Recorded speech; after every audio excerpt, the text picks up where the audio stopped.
Apple a officiellement échoué à nouveau dans le domaine de l'intelligence artificielle après avoir passé 2 ans à essayer de développer ses propres modèles de langage de grande taille pour concurrencer des services comme ChatGPT. Ils semblent avoir abandonné. Le mois dernier, ils ont publié une déclaration sur le site web de Google. Apple et Google ont conclu une collaboration pluriannuelle selon laquelle la prochaine génération de modèles Foundation d'Apple sera basée sur les modèles Gemini de Google. Dans le domaine du cloud, c'est essentiellement une façon très longue de dire « Nous n'avons pas pu créer nos propres LLM, alors nous utilisons maintenant ceux de quelqu'un d'autre ». La première chose que je veux souligner, c'est que chaque fois qu'Apple a eu quelque chose à annoncer, que ce soit positif ou négatif, ils nous en informent en publiant un communiqué de presse sur leur site Newsroom. Ils ont été très rapides à le faire lorsqu'ils ont annoncé leur nouvelle technologie d'IA en 2024, mais pour une raison quelconque, ils n'ont rien publié au sujet de ce partenariat d'IA sans précédent d'1 milliard de dollars par an avec Google.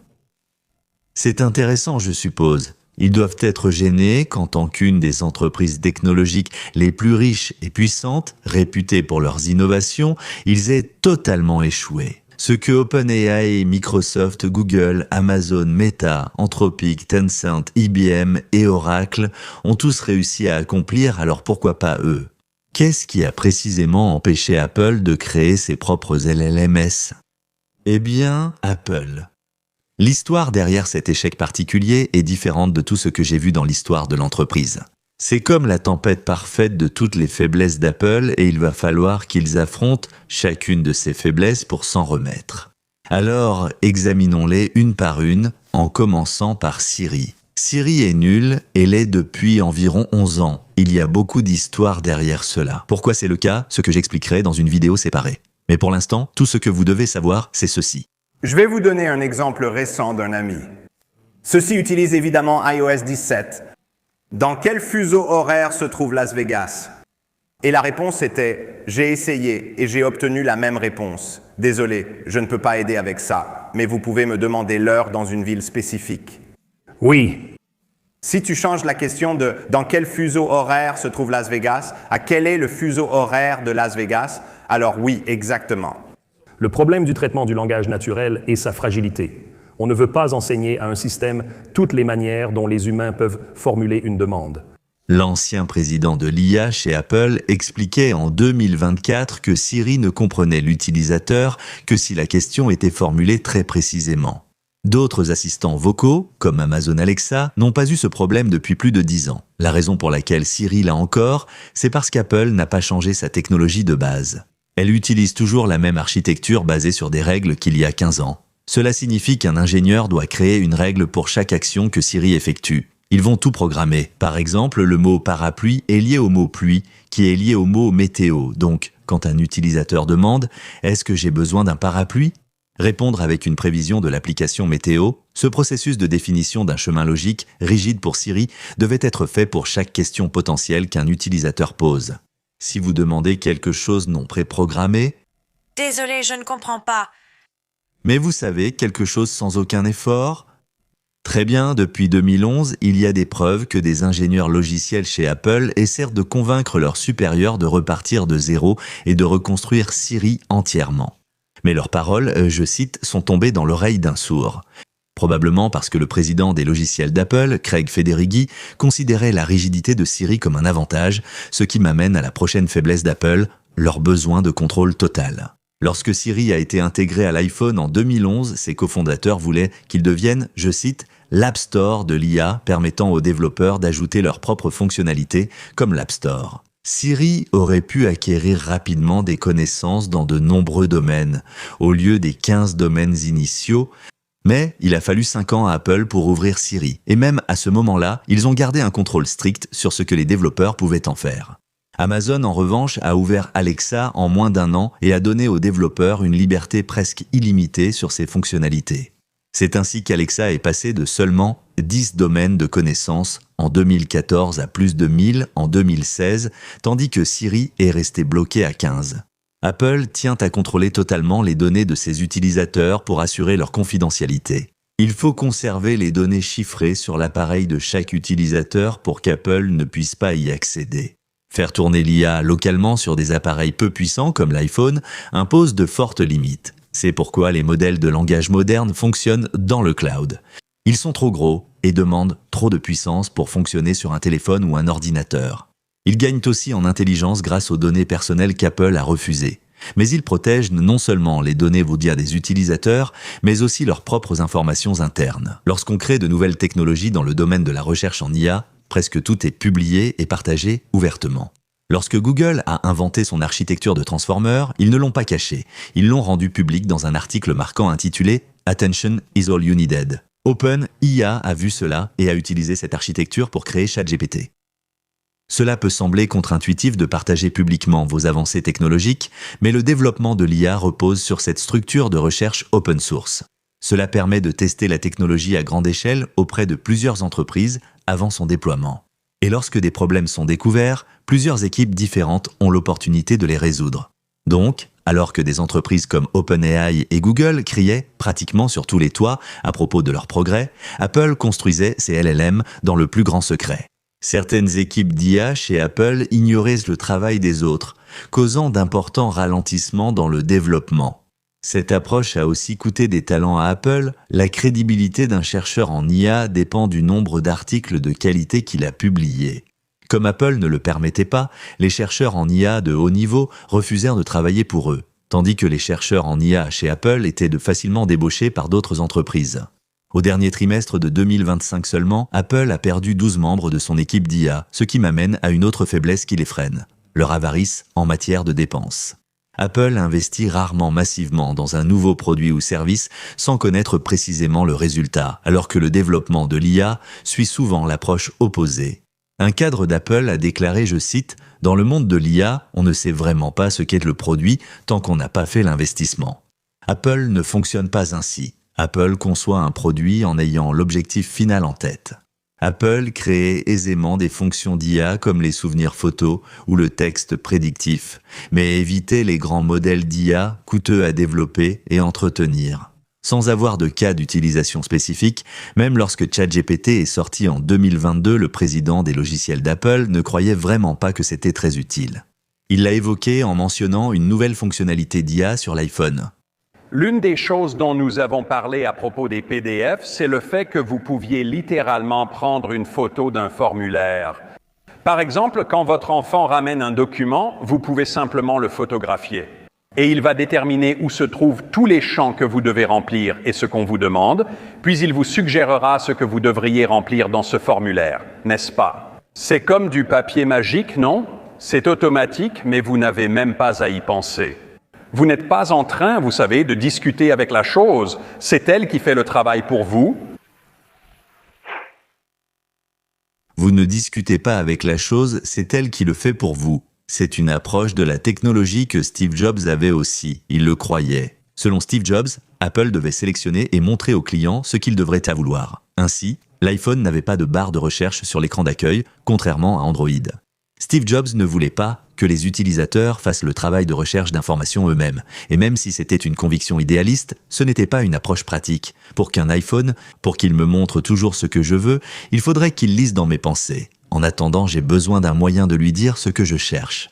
Ainsi, si vous observez l'écran d'accueil de l'iPhone, vous verrez une barre de recherche, ce qui vaut aussi pour les chatbots. Apple pense peut-être que les utilisateurs ne devraient pas demander à une IA ce qu'ils veulent, mais en pratique, cette option est nécessaire. Et pour être honnête, Apple devrait déjà le savoir puisque Siri était le chatbot original. Ce n'est pas parce qu'une autre entreprise le fait mieux que cela invalide soudainement le concept. Maintenant, malgré leur résistance aux LLM et aux chatbots, Apple a fini par changer d'avis. Cela s'est produit lorsque leur président des logiciels, Craig Federighi, a utilisé ChatGPT pour écrire du code. Il a été impressionné et a immédiatement recommandé à Apple de créer leur propre version de la technologie. Mais encore une fois, leurs faiblesses les ont ralentis. Des dépenses limitées signifiaient qu'ils n'avaient que 100 000 puces d'IA pour entraîner leur modèle, contre 500 000 pour Microsoft et plus d'1 million pour Google. Apple a aussi refusé d'aligner ses salaires sur ceux d'autres entreprises, rendant la formation d'une équipe solide de chercheurs en IA difficile. Et leur priorité accordée à la confidentialité des utilisateurs, bien que louable, a compliqué le processus d'ingénierie. Tout cela signifiait que développer leur propre LLM prendrait probablement encore plus de temps que pour Google et OpenAI, deux entreprises qui avaient déjà 6 ans d'avance. Mais Apple devait agir vite sous pression. Leur cours de bourse a commencé à stagner à mesure que les actionnaires perdaient en confiance, ce qui m'amène à la dernière faiblesse d'Apple, satisfaire les actionnaires. Je dois préciser que ça n'a pas toujours été ainsi. Steve Jobs était connu pour être assez indifférent envers les investisseurs, même lorsque l'entreprise traversait des difficultés financières en 1997, disait-il. Citation, « Ce que nous devons faire, c'est garder les yeux sur l'objectif, c'est-à-dire créer d'excellents produits et communiquer avec nos clients, puis le cours de l'action s'occupera de lui-même. » Plus tard, quand Apple a eu plus de liquidités, Warren Buffett a conseillé à Jobs de racheter des actions pour augmenter leur valeur, mais il ne l'a pas fait. Cependant, lorsque Tim Cook est devenu PDG, cela a changé. Il a créé le plus grand programme de rachat d'actions de l'histoire des entreprises. De cette façon, le cours de l'action d'Apple pouvait continuer à augmenter, même si les ventes d'iPhone ralentissaient. Mais une fois que ChatGPT a été lancé, et qu'il est devenu évident qu'Apple n'avait rien pour rivaliser, les actionnaires ont commencé à paniquer.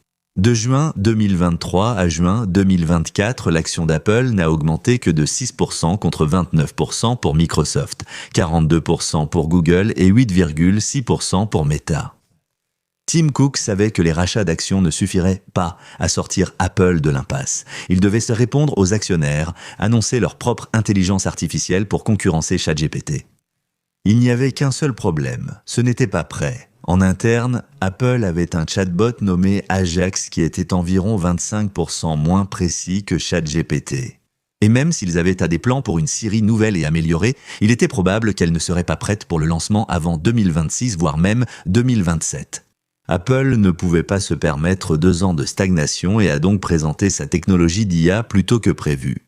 Elle s'appelait Apple Intelligence, et même s'ils ont présenté un certain nombre de fonctionnalités d'IA, personne ne savait vraiment à quoi ressemblait Apple Intelligence.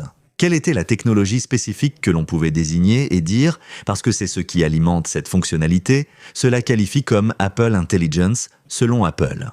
Il n'y a pas de définition concrète. Par exemple, au début de leur présentation en 2024, ils disent qu'Apple Intelligence est, je cite, « l'IA pour le reste d'entre nous », ce qui signifie que toutes les fonctionnalités d'IA sont concernées. Cela ne peut pas être vrai car Apple utilise l'IA depuis des années et ne considère pas ses anciennes fonctions comme faisant partie de l'intelligence Apple actuelle. Vous pourriez penser que cela ne concerne que les nouvelles fonctionnalités d'IA utilisant les grands modèles de langage d'Apple. Sauf que ce n'est pas non plus le cas puisque taper à Siri est considéré comme une fonctionnalité d'Apple Intelligence et cela ne dépend d'aucun des nouveaux grands modèles de langage d'Apple. En fait, la saisie à Siri existe en tant que fonctionnalité d'accessibilité depuis 2017 avec iOS 11. Alors, qu'est-ce que l'Apple Intelligence ? C'est un concept tellement vague qu'il a même embrouillé les propres dirigeants d'Apple. Écoutez attentivement cet extrait avec le président de l'IA d'Apple, John Giandrea, et le président des logiciels, Craig Federici. Tout ce dont nous avons parlé jusqu'à présent n'est pas l'Apple Intelligence. L'apprentissage automatique dans les photos, la catégorisation des emails, toutes sortes de choses qui relèveraient généralement de votre domaine ne sont pas ce que vous appelez l'Apple Intelligence. Certaines sont alimentées par l'Apple Intelligence. Eh bien, des choses comme par exemple le script intelligent, les mathématiques et ainsi de suite, nous ne le sommes pas. Ceux-ci ne sont pas construits sur le modèle de base, ni sur l'appareil, ni dans le cloud. Si vous ne l'avez pas compris, l'intervieweur John Gruber clarifie « Est-ce que les nouvelles fonctionnalités d'IA annoncées pour iOS 18 comme la catégorisation des emails, considérées comme Apple Intelligence, Giandrea dit, je cite, « Une partie est alimentée par Apple Intelligence ». Puis Craig Federici précise « Des fonctionnalités comme le script intelligent et les notes mathématiques ne reposent pas sur les modèles de fondation, ni sur l'appareil, ni dans le cloud. » Puis Giandrea se tortille mal à l'aise sur son siège. À ce moment-là, j'aurais aimé que Gruber pose une question de suivi comme « D'accord, alors comment décidez-vous ce qui est une fonctionnalité Apple Intelligence et ce qui ne l'est pas ?» C'est ce genre de confusion qui explique pourquoi, dans le monde du marketing, il y a un dicton qui dit « Vendez le trou, pas la perceuse ». Cela signifie que les clients ne veulent pas vraiment votre produit ou votre technologie, ils veulent le résultat que cela leur apporte. Steve Jobs a parfaitement expliqué cela en parlant de l'imprimante d'Apple, la LaserWriter. Nous avons créé les toutes premières petites imprimantes laser au monde, avec une technologie incroyable dans cette boîte. Nous avions le premier moteur d'impression laser Canon bon marché aux États-Unis.